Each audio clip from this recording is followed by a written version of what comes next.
Abriendo puertas.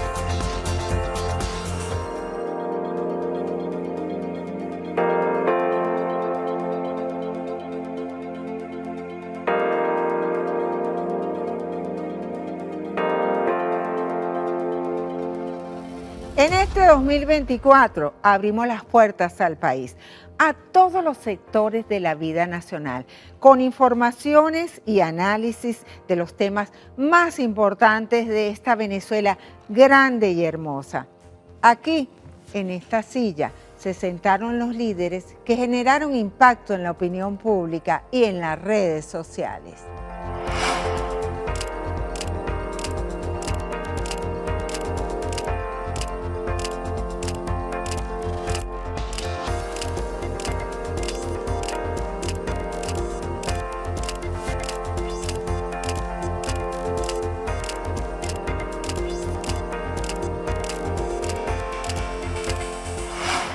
La política ocupó los 365 días del año.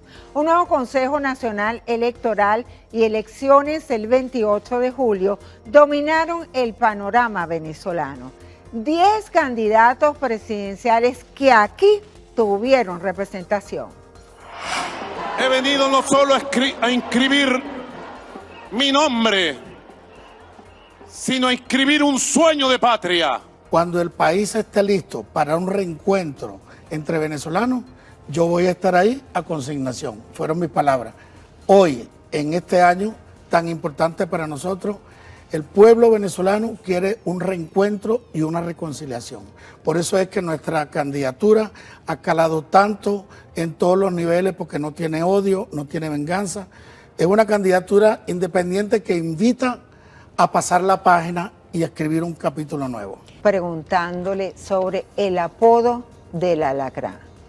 El alacrán es un animal, un escorpión venenoso. ¿Cómo surgió este apodo y por qué? El alacrán, acaba con las plagas, con los insectos y con las cucarachas. Bueno, si vamos entonces a adjetivar y a volver la política a un zoológico, bueno, yo me circunscribo a la especificidad de la labor que puede generar un alacrán. Empezó la campaña, se olvidaron de Barbados, se olvidaron de los acuerdos y quieren hacer creer a los venezolanos que aquí lo único que puede haber es un conflicto en donde solo debe haber un ganador. Y usted que me ve, va a perder de nuevo. Por eso estamos planteando un pacto de la esperanza. Un pacto que es como un pacto de convivencia. Correcto, pero que además reúna a todos los candidatos y que discutamos los temas de la gente. No soy un arribista en la política. Tengo 42 años en la política, fui 3 veces diputado por la unidad, por la oposición, en el 2000, en el 2010, en el 2015, fui vicepresidente del Parlamento, precisamente en el 2016, fui vicepresidente del Consejo Nacional Electoral representando a la oposición, de tal manera... Fue rector del Consejo Nacional Electoral, fue vicepresidente del máximo organismo electoral del país. ¿Qué le ve de bueno y qué le ve de malo a este organismo, a este nuevo organismo, a esta nueva directiva? Yo creo que uno de los aspectos fundamentales que yo le veo positivo es que nadie lo está atacando. Fue fruto de un consenso político. Después de 25 años de peleaderas, de mentadas de madre y de todo lo demás, lo que ha venido es el tiempo de la unión. Y es el tema de la unión por un tema en específico. Es decir, no es la unión simplemente por recitar lugares comunes, sino muy concretamente vamos a trabajar el tema de la integridad del territorio y la defensa del territorio Esequibo y de nuestra fachada atlántica, que es lo más importante. Venezuela no resiste más confrontación, no resiste más peleas. Buena parte de la situación que vimos es producto de esa confrontación estéril. Entonces, ¿qué va a pasar el 29 de julio? Bueno, para mí es mi esperanza y sueño con eso, que todos amanezcamos contentos, que nos abracemos, que los vecinos, que la familia nos reencontremos y que quien resulte electo inmediatamente llame esa mañana a una inmediata jornada para estructurar un gobierno de unidad nacional, que no sea un gobierno monopartidista, que no sea un gobierno de solo militantes, que podamos incorporar a los mejores, no importa en qué banderío político militar hasta el día 28.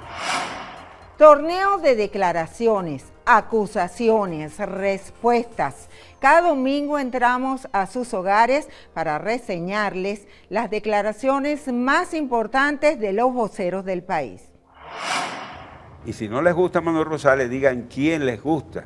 Y yo les entrego eso. Lo dije ayer y lo reitero aquí en Venevisión hoy, domingo 7 de abril. Tenemos unos días para decidir. Yo no vine a buscar eso. Yo salí del Zulia a Caracas a ayudar a buscar una alternativa, una solución. Pero no dejar a los venezolanos sin opción electoral. La gente quiere votar.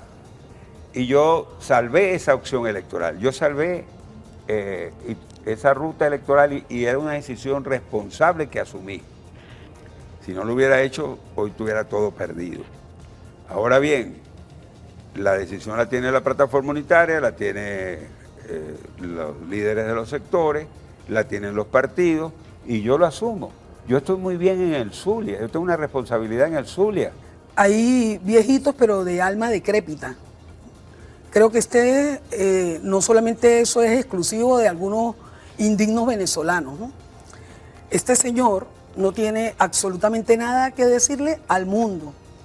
Estados Unidos es un país guerrerista, es un país que interviene, es un país que viola derechos humanos, es un país que comete cualquier cantidad de atrocidades en todas partes del mundo. Para ellos no hay ley, ¿no? Tienen una sociedad en decadencia. Es decir, ellos no tienen ningún tipo de moral para opinar. Nosotros estamos defendiendo los derechos de los trabajadores, miles de trabajadores votados de la administración pública, trabajadores perseguidos, trabajadores presos. Ese no fue el proyecto original que yo defendí. Para la verdad el tiempo y el juicio lo tiene la gente. En todo caso, Iris, te sigo teniendo afecto. El afecto va más allá de tus posiciones políticas. Yo creo que estás defendiendo lo indefendible y estás del lado equivocado. De todas maneras, suerte y larga vida, Iris. La revolución llegó para quedarse. ¿Están preparados ustedes, si fuera el caso, para dejar el gobierno? Mira, te hablo por mí, en lo personal. Yo no nací ministro. Mañana dejo de serlo. El presidente toma una decisión determinada y yo me pongo a trabajar, a hacer lo que siempre he hecho, que es ser periodista, como hemos tú y yo coincidido, por ejemplo. Entonces, eso de preparados para dejar de ser gobierno, todos los días, a toda hora, yo estoy en disposición de ponerme a trabajar en otra cosa. Este es un trabajo bastante exigente. Ahora, desde el punto de vista político, ¿verdad? Solamente el poder popular es el que puede definir, mediante la expresión libre y democrática electoral, cuál es la opción política que va a definir los destinos del país. Yo siento que el principal error que ha cometido la oposición es a veces no entender que los intereses de la nación son primero. A veces no entender que todos nos necesitamos y permanecer dentro de una competencia los unos contra los otros que en democracia es muy sana. Pero en la circunstancia que vive hoy Venezuela es diferente. Hoy tenemos que mantenernos unidos. Ellos tienen su discurso, su forma de hacer campaña, por cierto, siempre con la ofensa, siempre la descalificación. Este país está cansado del conflicto, la descalificación. ¿Eso es normal en cualquier campaña electoral? Bueno, yo creo que puede subirle un poquitico el nivel. Hasta ahora no he escuchado la primera propuesta de quien está en el poder durante los últimos 25 años. ¿Por qué los venezolanos? Que es la pregunta, ¿por qué un venezolano tendría que votar otra vez por Maduro? Y si ustedes no van a esta firma, a la convocatoria del Consejo Nacional Electoral, ¿cómo quedarían ante la opinión pública? Bueno, tenemos que decir la verdad que estamos diciendo. No nos prestamos para show propagandístico. Sí creemos en los acuerdos, pero los acuerdos tienen que ser convenidos entre las partes. No que una parte llame a otro a que firme lo que él quiera. Un acuerdo redactado por él. Nosotros estamos dispuestos y nos interesa un acuerdo nacional para darle un cauce democrático y pacífico a este proceso. Pero no como ellos lo digan. Si no me dan la pelota no juega nadie. Eso es malcriadez. Además, ¿Cuáles millones de venezolanos? En esa cosa fraudulenta que hicieron, la verdad es que asistieron alrededor de 600.000 personas de 21 millones de electores y electoras que hay en Venezuela. No son ninguna mayoría. Es una circunstancia de un ejercicio que hicieron allí, que ni validez legal tiene, y nadie fue capaz, porque no hay elementos como auditar ese evento que ellos hicieron. Esos apellidos no van a volver a desestabilizar a Venezuela. Venezuela está cansada de eso. Ahora estamos en el desarrollo de los 5 consensos. TikTok. Tarek William Saab, más de 900.000 reproducciones. Edmundo González Urrutia ha manifestado en reiteradas oportunidades que va a venir a Venezuela para juramentarse el 10 de enero como presidente de la República. El ministro de Interior, Justicia y Paz, Diosdado Cabello, ha dicho que lo van a recibir en Maiquetía con una comitiva. La pregunta es, ¿él puede entrar a Venezuela? O sea, disculpa, ya va, tú me estás haciendo un chiste, o sea, ¿es una pregunta o es un chiste? Es una pregunta. Pero es que eso es un chiste. Eso es un chiste, pero macabro. ¿Por qué es un chiste macabro? Porque la Asamblea Nacional es quien juramenta a quien ha sido electo presidente. Andrés Caleca, 22.000 reproducciones. Operativo de elecciones, 468.000 reproducciones. Juan Barreto, 54.800 reproducciones. Iris Varela, 482.000 reproducciones. Eduardo Fernández, 48.600 reproducciones. Enrique Capriles, 200.000 reproducciones. Juan Carlos Zapitz, 23.600 reproducciones. Ilenia Medina, 18.000 reproducciones. Hernán Escarrá, 43.300 reproducciones. Mesa de análisis, 63.900 reproducciones. Luis Vicente León, 26.600 reproducciones. YouTube. Edmundo González Urrutia, 209.000 reproducciones. Hernán Escarrá, 1.300 reproducciones. Mesa de análisis, 1.500 reproducciones. Luis Eduardo Martínez, 2.800 reproducciones. Omar Barbosa, 2.900 reproducciones. Luis Vicente León, 5.500 reproducciones. Ramón Guillermo Aveledo, 2.300 reproducciones. Benjamín Rauseu, 13.000 reproducciones. Mesa de análisis, 1.500 reproducciones.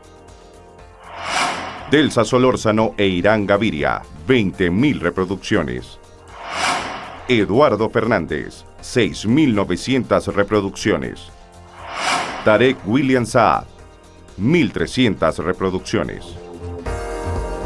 Abriendo puertas, ya regresamos. Continuamos con Abriendo Puertas. La política internacional, las elecciones en Estados Unidos, el éxodo de los migrantes venezolanos, todos estos temas fueron tratados con imparcialidad, seriedad y equilibrio. La percepción que hay no solamente en los Estados Unidos, sino en el mundo, que entró un actor con demasiada fuerza.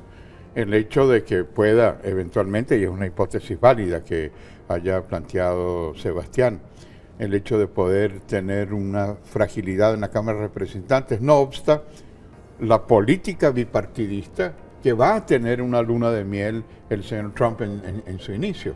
Pero no solamente una luna de miel dorada en la pregunta tuya en los Estados Unidos, sino que vemos o el gran entusiasmo de algunos actores de derecha como Milei, que está entusiasmadísimo, o Jair Bolsonaro, que realmente está feliz. Hoy puede Nicolás Maduro decir que está dispuesto a dialogar con el presidente norteamericano, con Donald Trump, una vez que asuma, lo cual me parece absolutamente lógico, me parece la postura deseable, me parece que es el discurso de un jefe de Estado, pero mañana puede demonizar a Donald Trump y decir que no se va a sentar jamás con el imperialista mayor que tiene el mundo. Entonces es difícil en este momento tratar de determinar. Sin lugar a dudas, al gobierno quizás le hubiera dado mucha más certeza un triunfo de los demócratas, porque ha sido con el gobierno demócrata de Joe Biden que se ha logrado la flexibilización de las sanciones.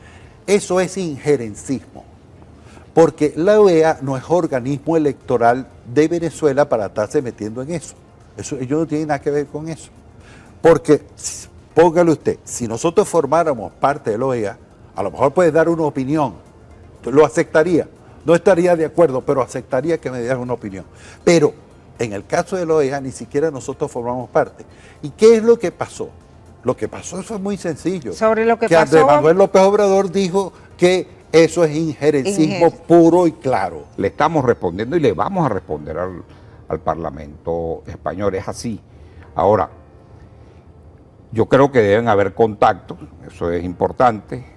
Veremos hacia los días que vienen, que también van a ser noticiosos, como te lo dije, porque la semana que viene, ahora esta semana que viene, la derecha española lleva la moción al Senado español. Ellos tienen ahí mayoría suficiente, eso lo irán a aprobar. Europea? Y luego también lo van a llevar porque la derecha europea tiene mayoría en el Parlamento Europeo. Y desde que eligieron a Almagro, hay gente que le dice al mugre, porque es que el comportamiento de ese señor es impresentable.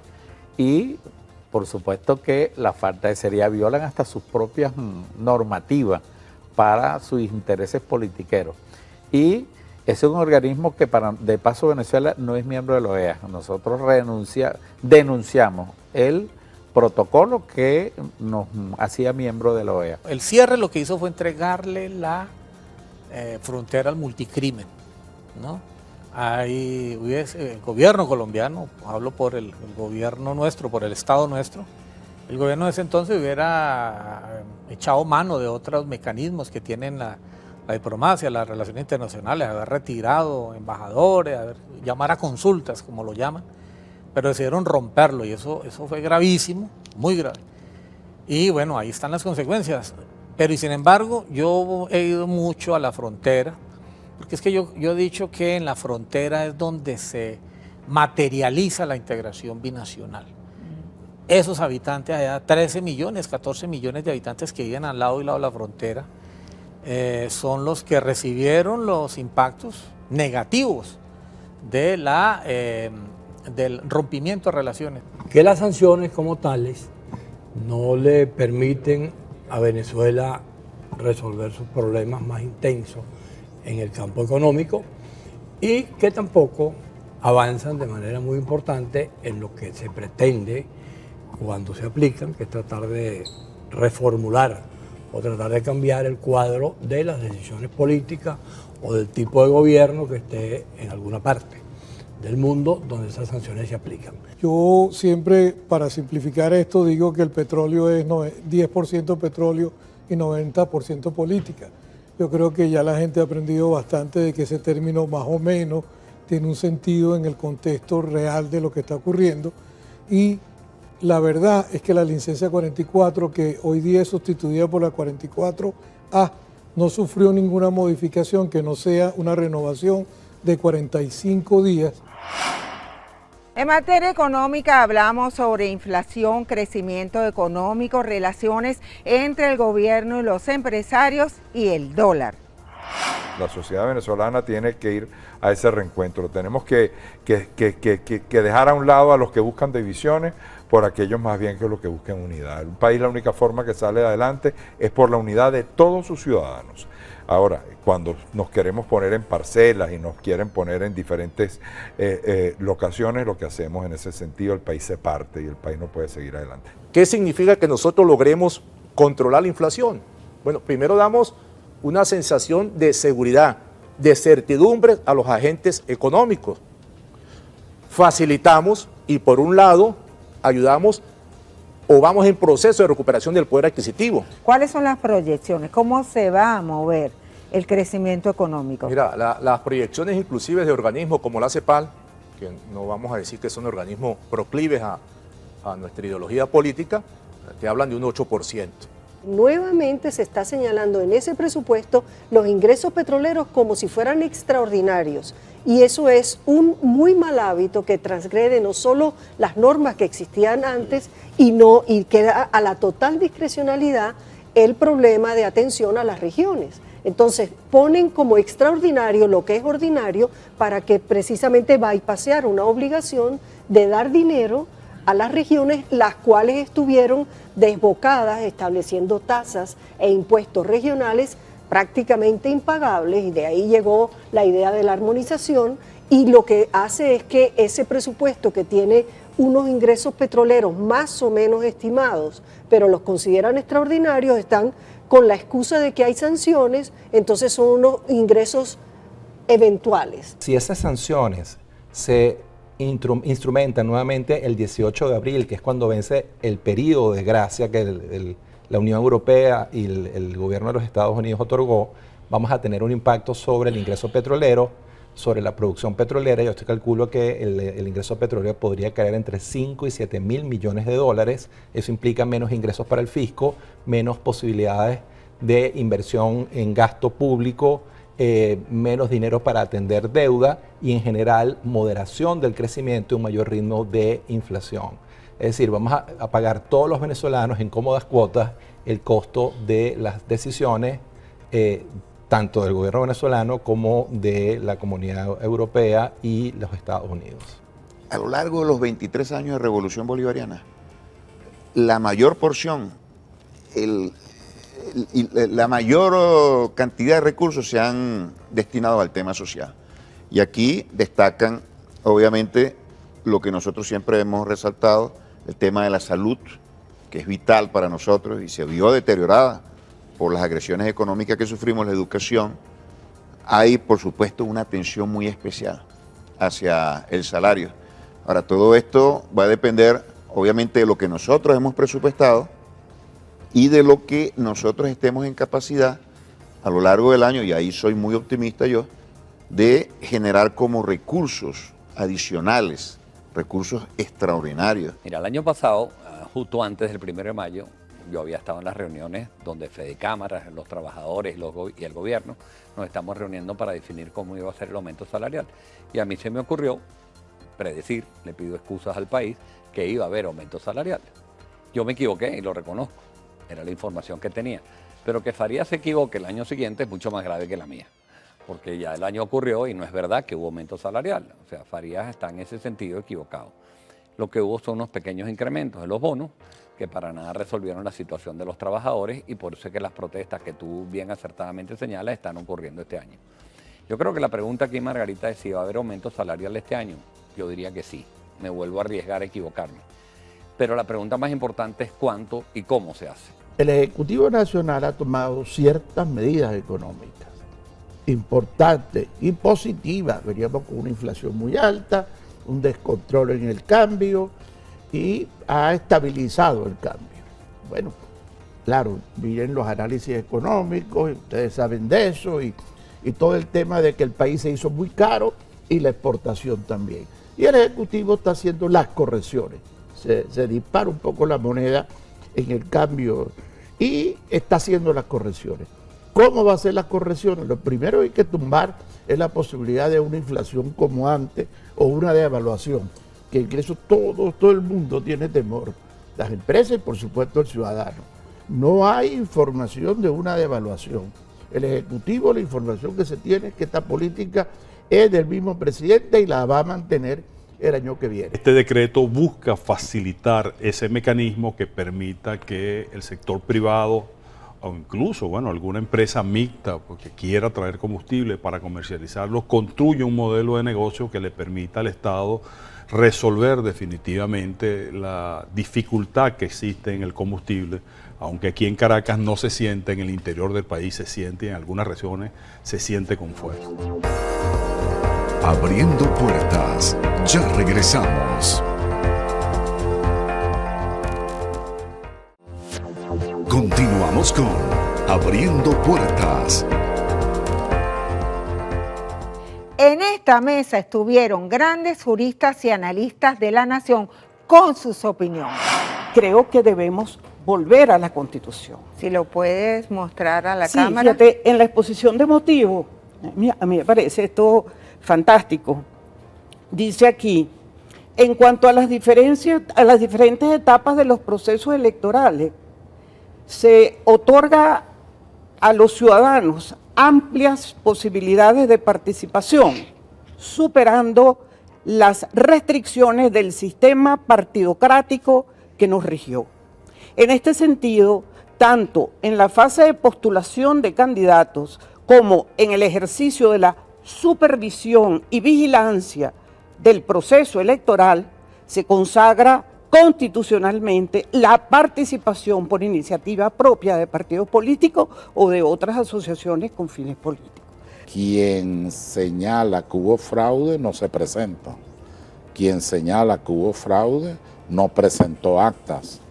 Quien señala que hubo fraude no fue al Tribunal Supremo de Justicia, que era el lugar indicado para presentar. Presentó una página donde se podían ver las actas de escrutinio. Y ha sido desmontada totalmente por el tema de las firmas planas, por el tema de la falta de testigos, por el tema de la falta de la firma de los partidos políticos que estaban en cada mesa, etcétera. Es decir, ha sido desmontada. Lo lógico hubiera sido, si yo acuso de fraude, me corresponde lo que llaman los abogados la carga de la prueba del fraude. ¿Pueden organismos como la Unión Europea, el Centro Carter, pronunciarse sobre estas elecciones sin que se califique que es una injerencia? Bueno, pero es que la ley de procesos electorales y su reglamento habla de observadores electorales internos y de acompañamiento de veedores internacionales. Esa es una situación que está regulada en la ley de procesos electorales. En Venezuela participaron veedores internacionales que nos acompañaron en la vigilancia de esos procesos electorales. Es muy importante que el Consejo tenga la credibilidad ante todo el país como árbitro electoral, para que en el momento que dé el veredicto, que diga, aquí está, el veredicto lo da el pueblo en las urnas, pero en el momento que anuncie, todo el mundo diga, eso es, y ya está. Porque esa es la garantía de la paz, esa es la garantía, y además de que ese tránsito inmediatamente posterior ocurrirá normalmente, con las tensiones propias, pero normalmente, y llegará a buen puerto. ¿Cuáles son los grandes consensos que tiene el pueblo venezolano en este momento? Escúchame, ni siquiera es la política. ¿Sabes cuál es el primer consenso? La economía. La gente quiere trabajar, la gente quiere salir adelante. Hemos pasado años difíciles. Y el segundo consenso, te estoy hablando de estudios serios, de focus group, de grupos, de encuestas, estudios. El estudio de la gobernanza. Para gobernar se necesita estar al tanto de lo que está pensando nuestro pueblo. Nuestro pueblo quiere primero es desarrollo económico y quiere en segundo lugar de consenso paz. Paz y más paz. Prácticamente cocinamos esta crisis.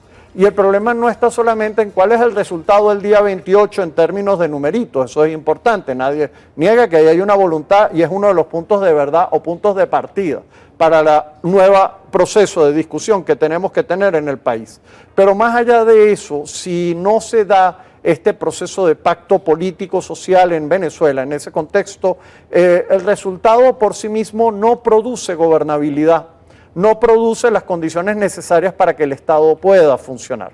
Entonces, uno vuelve a clamar por la necesidad de un proceso de negociación, diálogo en el país, y lo que yo creo que duele es que uno ve que en este momento no hay, por lo menos conocidos, puentes, ojalá haya túneles, al menos, que estén comunicando a las fuerzas políticas en pugna en este momento, y que permitan de alguna u otra manera que estos meses que tenemos hasta el día 10 de enero, que es cuando se inicia el nuevo periodo constitucional, sí, pues bueno, pueda darse un proceso de entendimiento. Cuando en un proceso ha habido partidos políticos intervenidos judicialmente, sin que hayan tenido derecho a la defensa, eso también.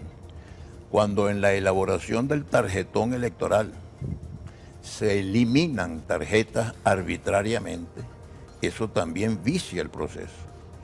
Ya viene suficientemente viciado con cosas como estas tres que he mencionado: la inhabilitación de los candidatos, la intervención judicial de los partidos, la eliminación de tarjetas contra la ley, digamos, sin ningún argumento que justifique la desaparición de la tarjeta. Pero ojalá que de aquí al 28 de julio el proceso se mantenga con la mayor decencia, la mayor transparencia y el mayor respeto al procedimiento. O sea, escuchar de viva voz los familiares de los asesinados. ¿No tienen derechos humanos los asesinados? Pregunto, los heridos, 28 asesinados, 190 heridos. Dichos disturbios violentos que fueron manifestaciones sumamente criminales por el poder de fuego, aparte de esto que te menciono, de víctimas fatales, destrozaron y destruyeron casi 500 bienes públicos entre escuelas, centros de acopio de comida, ambulancias, estaciones de policía, instituciones públicas. Y yo llamo a la reflexión, ¿no tienen derechos humanos estas personas víctimas de algo tan terrible como eso? La vida cotidiana fue de especial interés. Salario, educación, salud, leyes, servicios públicos, condominio, turismo, retos virales y mucho más. Ahora, implementar la indexación del ingreso integral es una gran ventaja porque te permite durante todo el tiempo tener acceso al mismo poder adquisitivo, es decir, los $100 o el equivalente a $100 americanos que para los trabajadores y las trabajadoras de la Administración Pública Nacional representan los $60 del bono de guerra, cambiados, o sea, referidos al tipo de cambio del Banco Central de Venezuela, ajustados al tipo de cambio que fija el Banco Central de Venezuela, pagaderos en bolívares, más los $40 del cestatique socialista, pagaderos también a la tasa que fija el Banco Central de Venezuela, indexados para el sector público y privado. Permíteme subrayar este tema de indexado porque ¿cómo queda el sector privado? Bueno, el sector privado, en términos de lo que es el sector privado no está obligado a pagar el bono de guerra. El sector privado, dicho sea de paso, ha venido estableciendo sus propias fórmulas para, digamos que, compensar o reconocer el valor de su talento humano en sus distintas áreas donde hay empresas privadas. Es decir, ellos tienen sus formas de mantener el ingreso, de aumentar los sueldos cuando los aumentan. El sector privado no tiene ninguna limitación para darle beneficio a los trabajadores y las trabajadoras. El agua no llega a nuestra casa o cuando se va la luz, cuando no tenemos gas, ahí lo vivimos en primera fila. Es por esto que desde ya hace varios años, desde la organización Ciudadanía Sin Límites, el proyecto Monitor Ciudad, que ya Jesús nos va a dar más detalles, ha venido evaluando en diferentes áreas del país cómo es que el agua ha venido disminuyendo su calidad, cada vez peor, y además la frecuencia del agua en nuestros hogares. Hay otros proyectos también que hemos trabajado desde la sociedad civil para medir cuál es la percepción del ciudadano, cómo el ciudadano pide que el agua llegue a sus hogares para poder atender a los enfermos que tienen que cuidar, para atender a las personas mayores y sobre todo el tema de que la mujer es la que tiene que acarrear el agua para sus hogares en las zonas más vulnerables. Había gente que venía volando, los pasajeros cuando llegaron a Maiquetía con los pasaportes venezolanos vencidos, no puede entrar, o sea, fue todo un problema.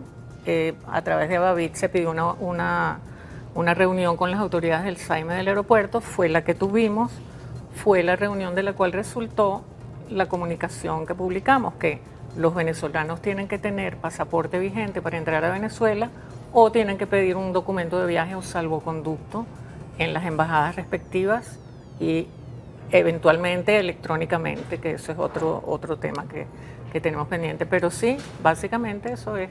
Es el turista que va directamente al destino y no pasa por la intermediación, la comercialización de la agencia de viajes.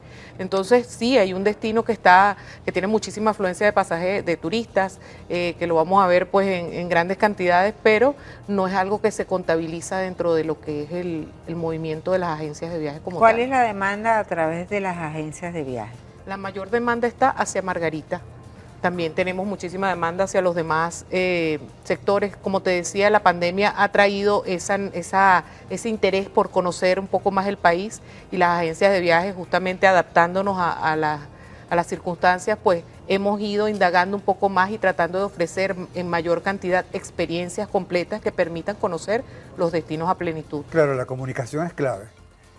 La comunicación y sobre todo que el niño, la niña o el adolescente se sientan escuchados. Nosotros recomendamos el parafraseo.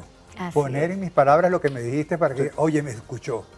Y una vez que te escucha, a ver qué información tienen. Pasa algo, y yo sé que esto es difícil de aceptar, que muchas veces se ve que el niño tiene habilidades tecnológicas. Y tú lo dices, y te lo dicen muy orgulloso. El que tenga la habilidad no quiere decir que tengo la madurez para procesar la información que me genera la misma habilidad. ¿Por qué? Porque no tengo tengo la edad, tengo la destreza tecnológica, técnica, pero no puedo digerir la información que hay. De acuerdo con el contenido de esta norma, la aplicación de la extinción de dominio. Recuerden ustedes el caso de Tarea Ixamí, de ahí de alguna forma se comenzó el estudio o revisión de una ley para tratar de los bienes que sean productos ilícitos, por supuesto, de dineros ilícitos, de dineros mal habidos, son incautados, por supuesto, una vez que se ha demostrado la responsabilidad administrativa, responsabilidad penal de la persona que está siendo investigada. Quien esté discutiendo sobre esa ley que claramente tiene una raíz de retaliación, de respuesta a los Estados Unidos, vulnerando derechos civiles y políticos garantizados en la Constitución. Los diputados tienen que legislar conforme a este texto constitucional. No pueden legislar conforme a los deseos de retaliación o de venganza que tenga el gobierno con los Estados Unidos por las decisiones que ellos toman. Y sobre todo, cuando eso se promulga como ley, está siendo aplicado a todos los venezolanos. Estamos todos vulnerados en nuestros derechos civiles y políticos cuando se promulgan leyes como esta. Esto va más allá de los partidos políticos, Margarita, esto va más allá de un pensamiento ideológico. Esto va a resolver un tema que está consagrado en la Constitución y que lo estamos nosotros desarrollando con una ley en la Asamblea Nacional, una ley orgánica que va a permitir que se ejecuten y se formen estas jurisdicciones comunales que tan necesario es para la conciliación, para la mediación dentro de la comunidad misma y que permite también la elección, como lo establece y lo consagra la Constitución, de los jueces y juezas por la votación de las comunidades como tal. Comunal acercar y comuna es lo mismo. La palabra comunal ni comuna no existen en esta Constitución, por eso nosotros no votamos la ley. Si bien estamos de acuerdo con la jurisdicción de paz prevista en el 258 constitucional, si revisa el 258 tampoco establece la palabra comuna, habla de comunidades, no habla de comuna ni de comunal. Lo del circuito y lo del apellido de comunal es una invención de la ley, en desarrollo en contra de nuestro criterio de la Constitución. Nosotros estamos de acuerdo con el desarrollo de la justicia de paz como la justicia más cercana, como la justicia más expedita, como la justicia de lo cotidiano, como la justicia del vecino que conoce la problemática más cercana, del vecino que pone el volumen alto, del vecino que atraviesa el carro y no te deja estacionar, donde se presenta una situación arrendaticia de pequeña escala, donde se presenta una situación de conflicto intrafamiliar, donde tienen competencia también para conocer en materia de violencia de género, de protección de niños, niñas y adolescentes. Es decir, es el juez de la cercanía, es el juez mucho más afín a la gente. Abriendo puertas, ya regresamos. Continuamos con Abriendo Puertas. Los venezolanos somos gente alegre, nos gusta la música, orgullosos de nuestros valores y talentos, mujeres que ponen en alto el tricolor. Un mundo mejor se va construyendo desde lo más pequeño que tenemos cerca de nosotros, pues construir un mundo mejor suena algo como idílico e imposible de lograr, pero yo creo que cada quien va haciendo su pequeño mundo desde su ser, ¿no? Si yo logro ser mejor como persona y yo logro hacer mejor a las personas que tengo a mi alrededor, cualquiera que sea el alcance que cada uno y cada una tenga, ya estamos construyendo un poquito el mundo mejor, ¿no? Y si todo el mundo haría lo mismo, sería más fácil. El mundo mejor comienza por ti, 100%. De adentro hacia afuera. Claro que sí, claro que sí. Si yo no soy mejor persona, es muy difícil que yo pueda exigir que otras personas sean mejores personas también, ¿no? O que vivan en mayor bienestar. Entonces yo creo que empieza por uno mismo y empieza por dar lo que uno puede, porque uno siempre tiene algo para dar. Se están aplicando nuevas tecnologías, no solamente en temas de maquinaria, sino también, por supuesto, en temas de los cultivos, desde los fertilizantes, en las semillas. Cada vez nos preocupamos muchísimo más por ser muchísimo más efectivos, porque además también los costos son bastante elevados, entonces nos preocupamos por ser más eficientes, hacer estudios de suelo y seleccionar todos los insumos pertinentes y además también siendo considerables con el medio ambiente para poder también aportar a ese cambio climático. Yo siempre he dicho, Venezuela tiene sus problemas, pero los problemas del mundo también son ocupación de Venezuela también. A mí no me gusta ensalzarme tanto, eso lo tiene que decir es la gente. Y a través de los años, bueno, he hecho un trabajo, sobre todo la pasión que le hemos puesto, a disciplina, respeto a nuestro trabajo como artista, como cantante, en los escenarios, respetando la forma en que se lleva la música en cuanto a vestuario, a contenido poético de las canciones, porque esto es cultura, es identidad, es folclore. Entonces, se ha mantenido una línea de alguna manera respetuosa hacia la esencia, hacia lo que hacemos, hacia lo que es tradicional. Y bueno, nos hemos ganado un sitial, un puesto, un respeto dentro del staff de los artistas grandes de la música venezolana. Revienta un golpe bien alegre y bien tramado y ya las muchachas tienen los parejos agarrados. Revienta un golpe bien alegre y bien tramado y ya las muchachas tienen los parejos agarrados. Vamos bailadores, pónganme cuidado, pa' que se enamoren comiendo melao. Melao es joropo que ya está regado y no lo detienen ni 20 alambrados, por ejemplo. Y yo, que no pensaba jamás en la vida ser cantante, pues Dios me lo tenía guardado. ¿En serio? ¿En serio? ¿Y cómo fue eso? ¿Cómo una belleza esa decidiste historia. ser cantante? No, yo no lo decidí, lo decidió la gente, el público. Cuéntanos eso. Yo fui a un restaurante que me llevaron un grupo de amigas, me piden que cante y yo canto.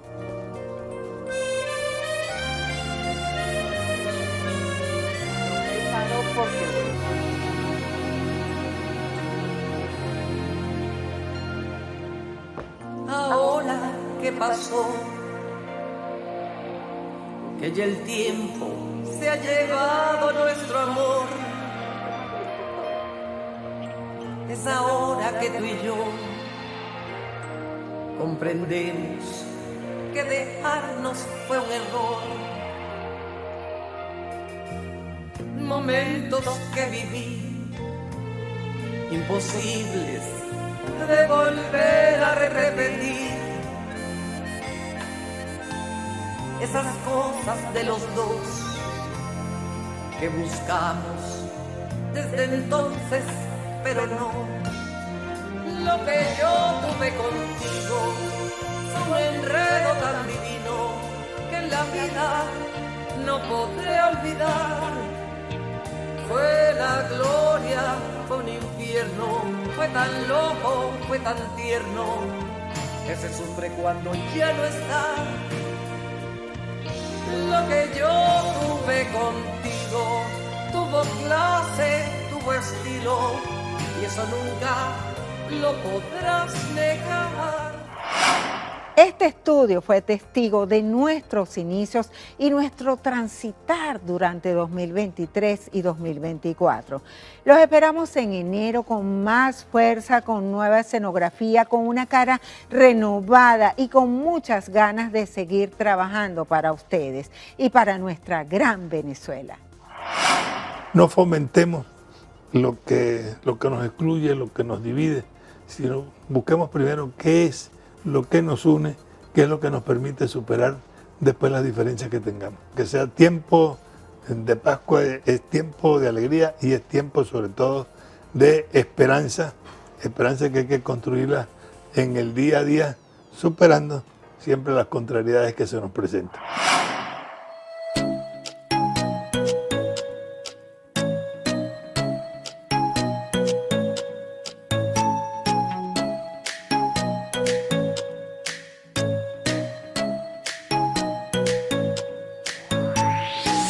Get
Es la hora de despedirnos, deseándoles un feliz año en familia, con amor, con alegría, porque el venezolano es optimista y echado para adelante.